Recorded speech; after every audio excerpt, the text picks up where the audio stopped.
سورہ بقرہ آیت نمبر 112 ارشاد ہوتا ہے بلا ہاں من اسلم وجہہ للہ، جس نے اپنا چہرہ اللہ کے لیے جھکا دیا، یعنی خود کو اللہ کے سپرد کر دیا، حوالے کر دیا۔ وَهُوَ مُحْسِنٌ، اور وہ صاحب احسان ہو گیا۔ فَلَهُ أَجْرُهُ عِنْدَ رَبِّهِ، تو اس کے لیے اس کا اجر ہے اس کے رب کے پاس۔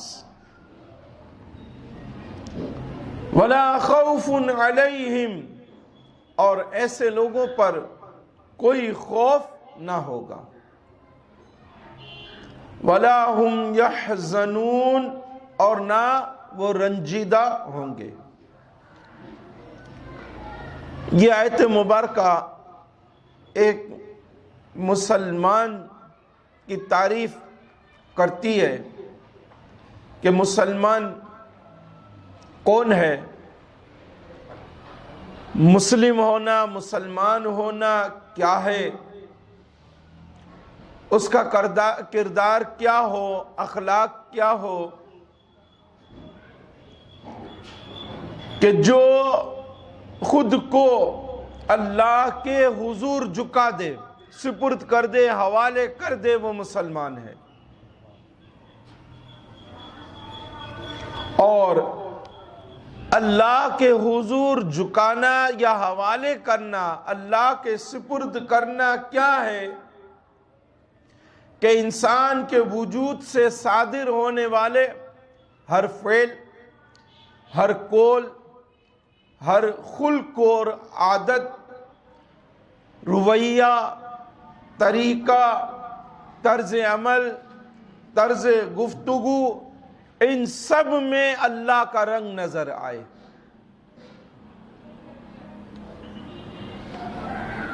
یعنی رسول اللہ صلی اللہ علیہ وآلہ وسلم کے اخلاق عالیہ اور عظیمہ سے وہ متصف ہو، یہ مسلمان ہونا ہے۔ یہ یاد رکھیے گا کہ جنت میں داخلے کا حقیقی معیار صحیح ایمان اور عمل صالح ہے۔ ایمان درست ہو اور دوسرا عمل اچھا ہو، نیک ہو۔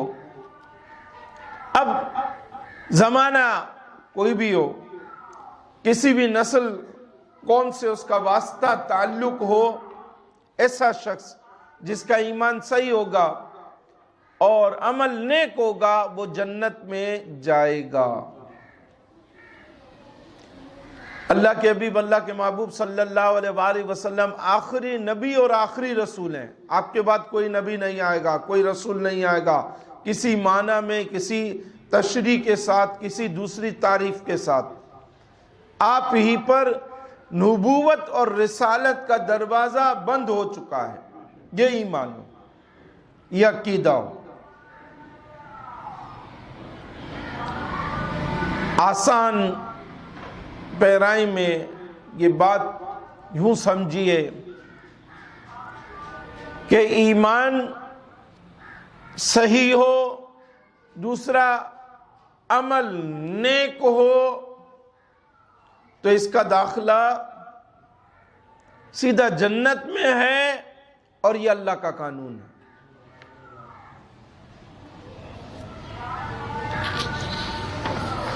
اللہ اس مسلمانی کو ہمیں سمجھنے کی توفیق عطا فرمائے۔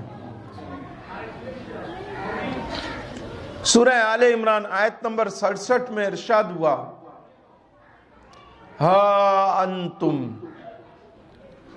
سن لو، ہاؤلائی حاججتم فیما لکم، تم وہی لوگ ہو جو ان باتوں میں بھی جگڑتے رہے ہو، بِهِ علم، جن کا تمہیں علم تھا، کچھ نہ کچھ علم تھا۔ فَلِمَا تُحَاجُّونَ، مگر ان باتوں میں تکرار کیوں کرتے ہو؟ فِيمَا لَيْسَ لَكُمْ بِهِ علم، کہ جن کا تمہیں سرے سے ہی علم نہیں ہے۔ وَاللَّهُ يَعْلَمُ وَأَنْتُمْ لَا تَعْلَمُونَ، اور اللہ جانتا ہے اور تم نہیں جانتے۔ مَا كَانَ إِبْرَاهِيمُ يَهُودِيًّا وَلَا نَصْرَانِيًّا، ابراہیم علیہ السلام یا نہ یہودی تھے اور نہ نصرانی تھے۔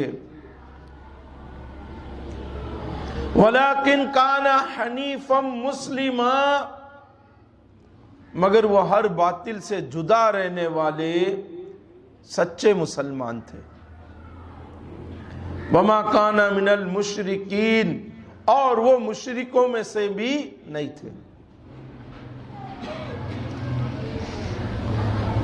اللہ رب العزت نے اس آیت مبارکہ میں بھی ایک مسلمان کا تعارف کرایا ہے کہ مسلمان وہ ہوتا ہے جو ہمیشہ باطل سے جدا اور حق سے وابستہ رہنے والا ہو۔ مسلمان وہ ہے جو شرک نہیں کرتا، جو شرک سے دور رہتا ہے اور توحید پر قائم رہتا ہے، اللہ کی وحدانیت پر جو ہے اس کا عقیدہ ہوتا ہے۔ مسلمان وہ ہے جو جھوٹ سے بیزار ہوتا ہے اور وہ سچ کا خوگر ہوتا ہے، دل دادہ ہوتا ہے۔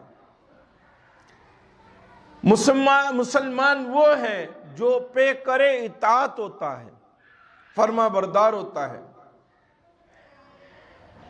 اس کا وجود شر سے پاک ہوتا ہے اور خیر سے مالا مال ہوتا ہے۔ مسلمان وہ ہوتا ہے۔ یہی وجہ ہے کہ اللہ کے حضور جھک جانے کے باعث اس وجود کا نام قرآن میں اللہ نے مسلمان رکھا ہے۔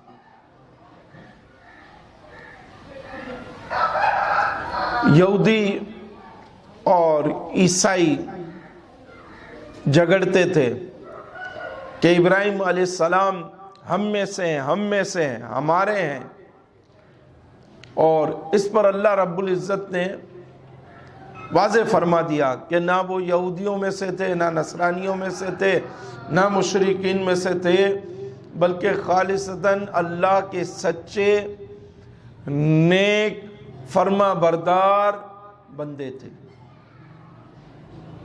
اور اللہ رب العزت نے قرآن مجید میں وَلَكِنْ كَانَ حَنِيفًا مُسْلِمًا، کہ وہ ہر باطل سے جدا رہنے والے اور سچے مسلمان تھے، یہ فرما کر ان کے جھوٹے عقیدوں کی بیخ کنی فرما دی۔ یہی مسلمانی ہے، یہی مسلمان ہونا ہے، یہی مسلمان کی تعریف ہے جو سمجھنے کی ضرورت ہے۔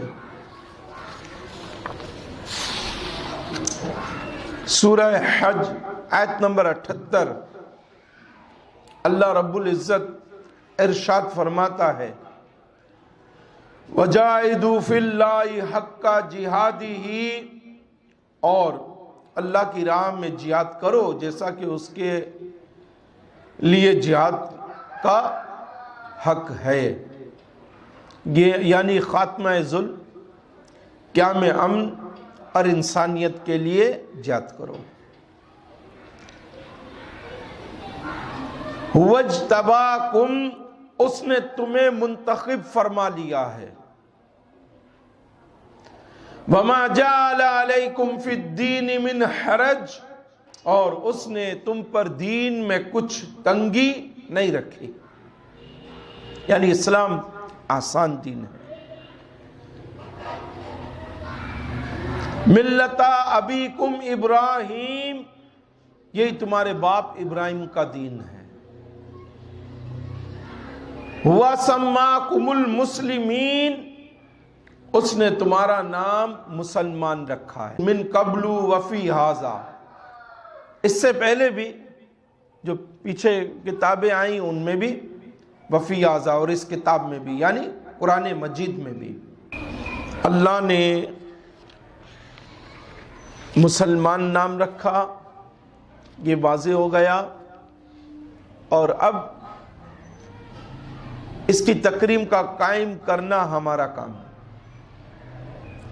اس کی توقیر کو قائم رکھنا ہمارا کام ہے۔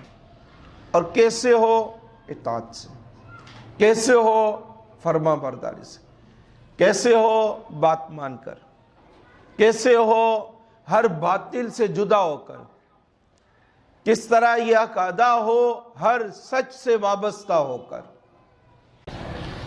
سورہ فاطر آیت نمبر 6 میں ارشاد ہوا، ان الشیطان لکم عدو فاتخذوہ عدوا، بے شک شیطان تمہارا دشمن ہے اور تم بھی اسے دشمن سمجھو۔ انما یدعو حزبہ، وہ تو اپنے گروہ کو اسی لیے بلاتا ہے، لیکونوا من اصحاب السعیر، تاکہ وہ بھی دوزخیوں میں سے ہو جائیں۔ شیطان کے خلاف جہاد کیا جائے۔ شیطان انسان کا دشمن ہے، یہ واضح ہے، لہذا انسان بھی اسے اپنا دشمن سمجھے، دوست نہ بنائے، اور اس کی ہیرا پھیری سے بچے، اس کے جال میں نہ آئے۔ یہ آیت مبارکہ میں ایک مسلمان کو واضح کر دیا گیا، اور یہ معاملات کس طرح سے خراب ہوتے ہیں؟ نفسانی خواہشات کی پیروی سے۔ لہذا نفسانی خواہشات اس کو قابو میں رکھا جائے، اور ہمارا حال برا ہے، ہم تو جائز خواہشات ایک طرف، ناجائز اور حرام خواہشات بھی جو ہے وہ بھی حاصل کرنا چاہتے ہیں۔ حرص اس قدر ہمارا بڑھ گیا ہے، سکون اور راحت کے اس قدر ہم دلدادہ ہو چکے ہیں، عیش پرستی کہ ہم اتنے خوگر ہو گئے ہیں،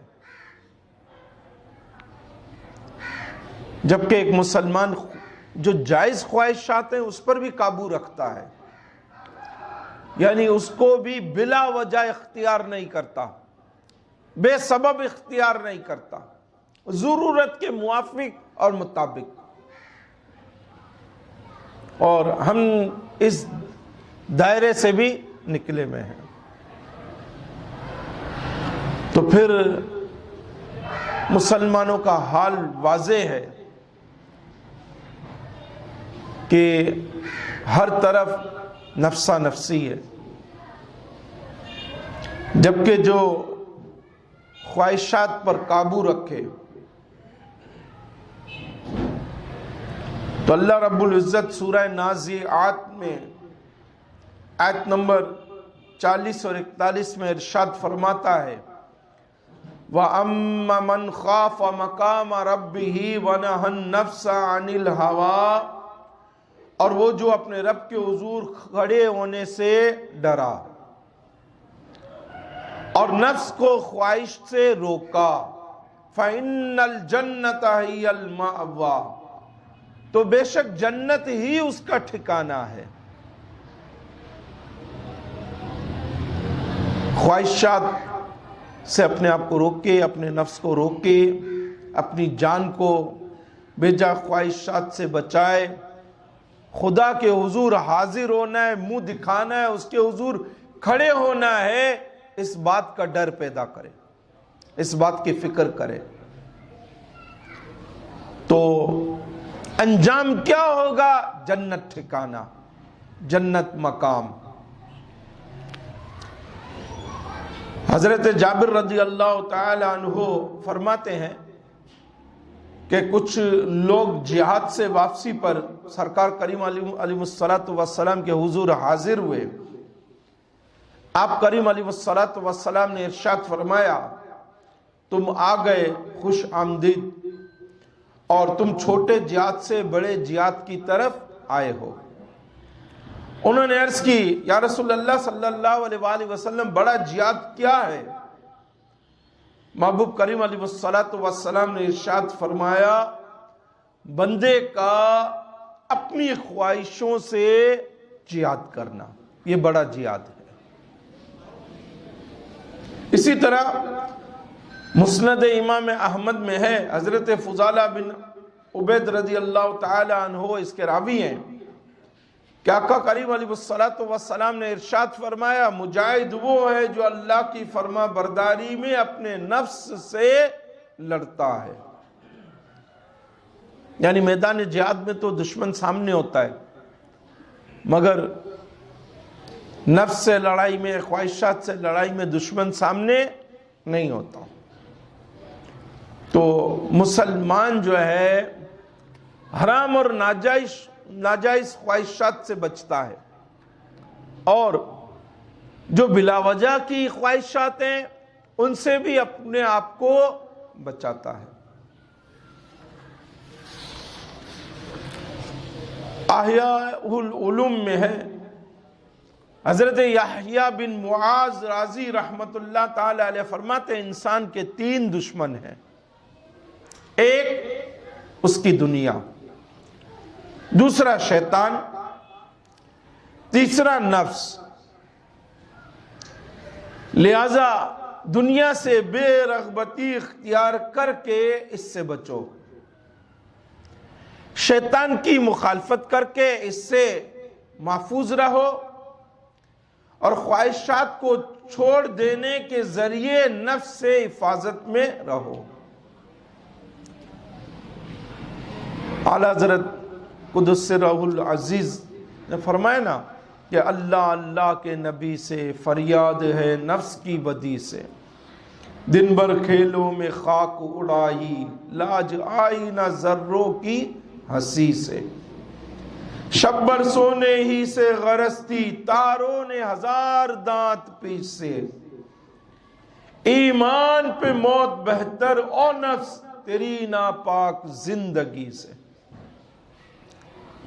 کہ رات اور دن بیتتے رہیں اور مسلمان بے حال رہیں اور اپنے نامہ اعمال کی خبر نہ لے، تو یہ زندگی نہ ہوئی، یہ تو بے معنی زندگی ہوئی کہ لا یعنی کاموں میں گزری، نہ اطاعت نہ فرما برداری، یہ زندگی کس کام کی؟ تو مسلمان اپنی زندگی کام کی بنائے، اور اس کی صورت یہ ہے اطاعت اور فرما برداری کی طرف آئے، مشکلات برداشت کرے، مصائب اور آلام کا سامنا کرے اور اطاعت پر قائم رہے، فرما برداری کسی صورت نہ چھوڑے۔ مسلمان قول میں اور عمل میں ایک عمدہ پہ کرو، یہ مسلمان ہونا ہے۔ سورہ حامیم السجدہ میں ارشاد ہوا، وَعَمِلَ صَالِحًا، جو اللہ کی طرف بلائے اور نیک عمل کرے، وَقَالَ إِنَّنِي مِنَ الْمُسْلِمِينَ، اور کہے بے شک میں فرما برداروں میں سے ہوں، میں اللہ اور اس کے رسول کے فرما برداروں میں سے ہوں۔ یہ بات کہہ رہا ہے، اس کو عملی جامہ پہنائے،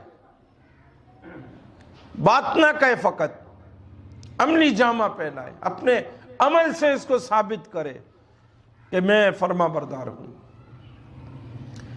گویا جس ذات میں یا جس شخص میں قول احسن موجود ہوگا،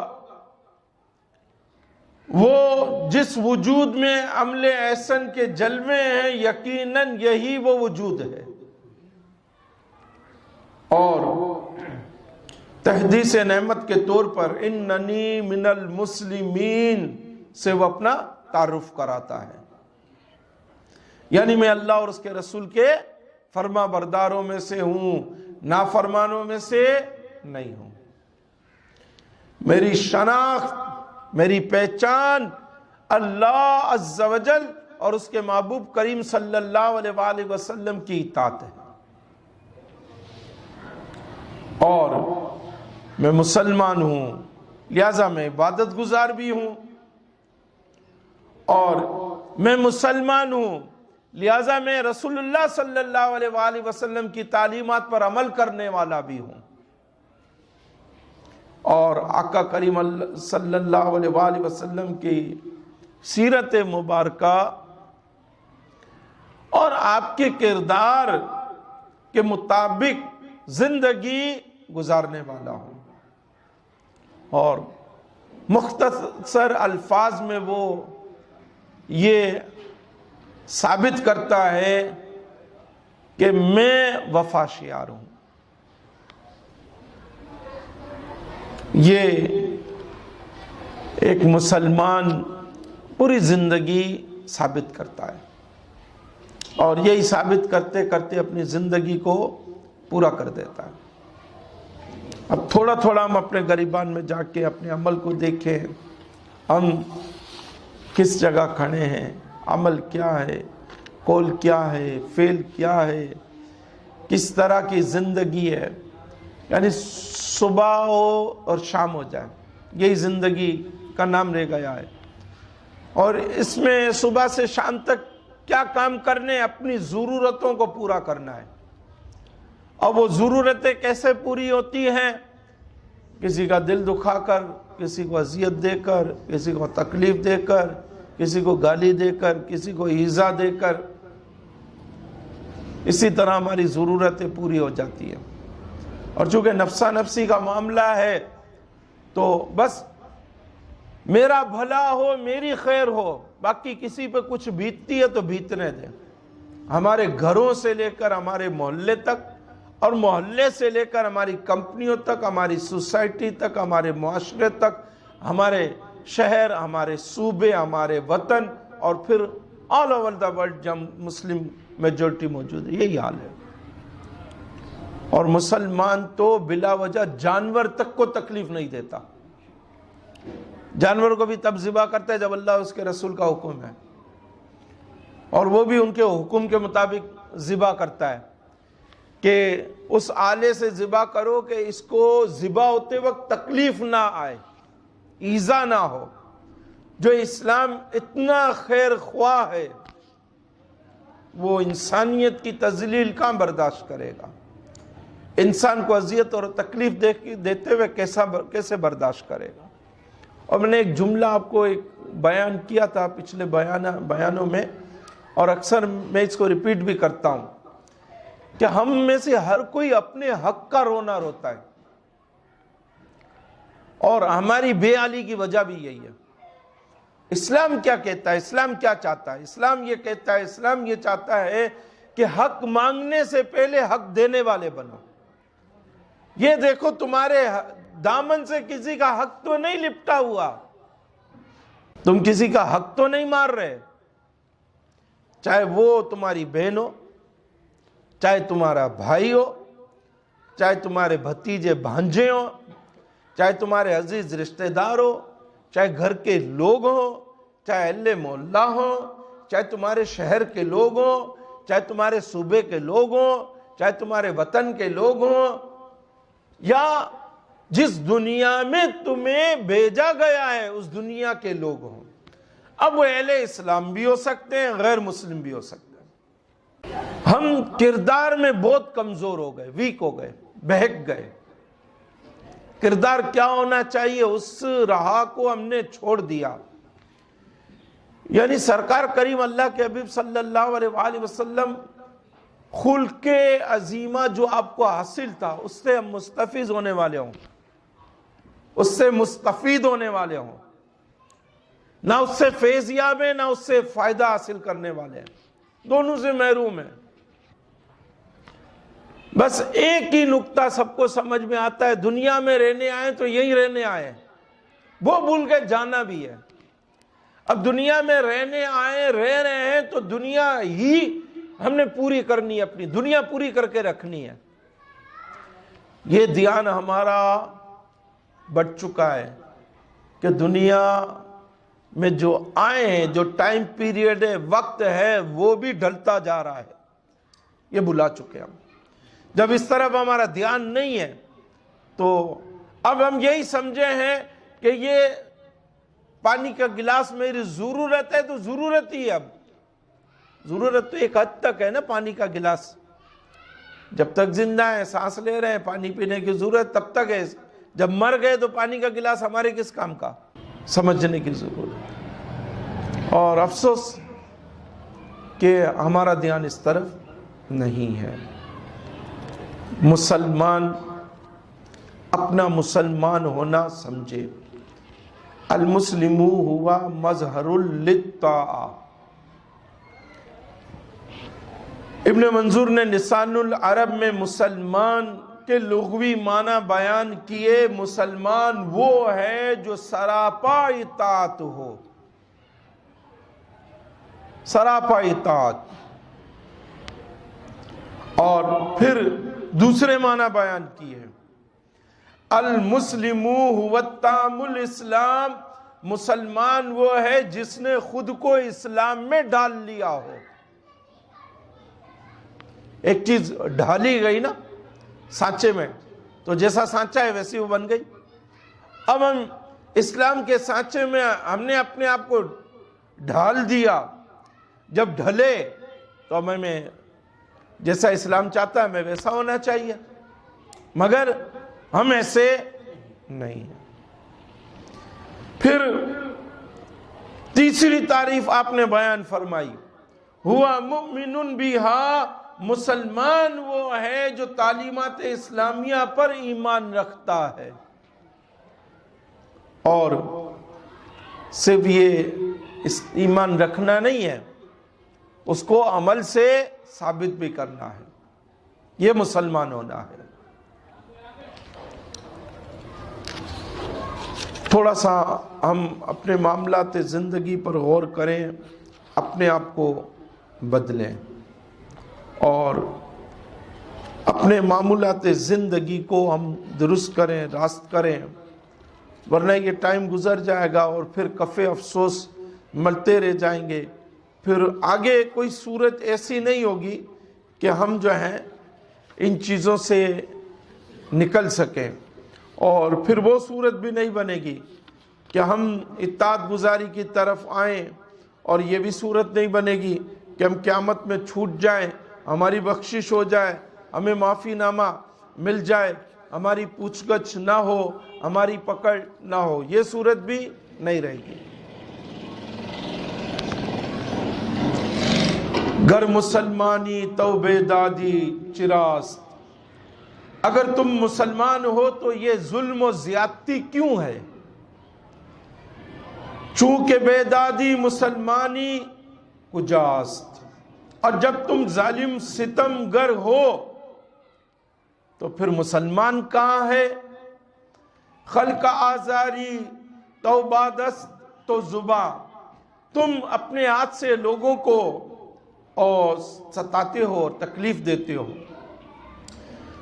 سود خود بینی زیاں ہو دیگراں، اور اپنے فائدہ کے لیے دوسروں کا نقصان کرتے ہو۔